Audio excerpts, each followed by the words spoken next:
Hello, my lovelies, and welcome to our last day of the Active Meditation Challenge.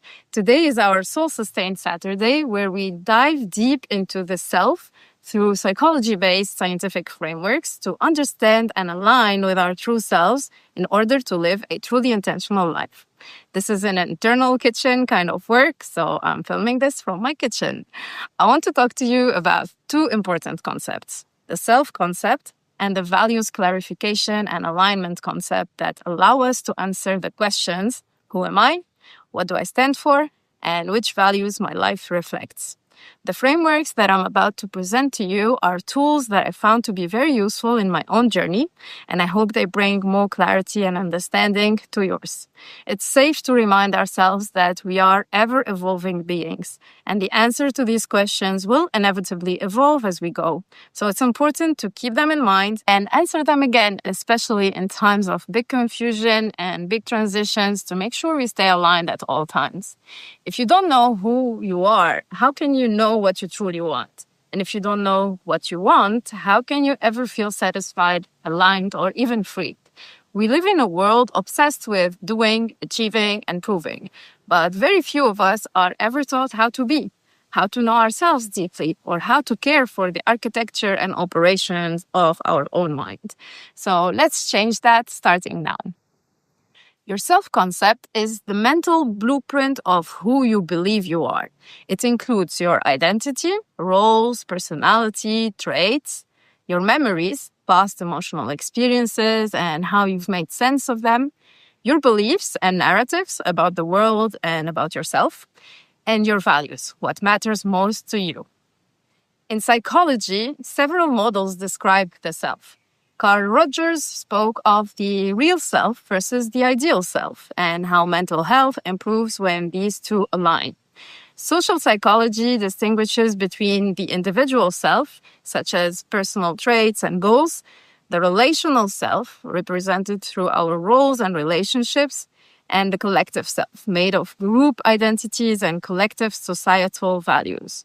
Erik Erikson, another famous psychologist, explored identity through developmental stages, where each life phase poses a central question like, who am I and what is my purpose? And the way we resolve these questions impact our sense of self, our relationships, and our mental health moving forward. So, for example, if someone didn't feel safe when they were growing up, what Erikson qualifies as the trust versus mistrust stages from age 0 to 1, their default defense mechanism may be avoidance or hypervigilance. If they haven't developed a strong identity, this is the identity versus role confusion stage from age 12 to 18, they might over-adapt to external pressures instead of expressing their own values.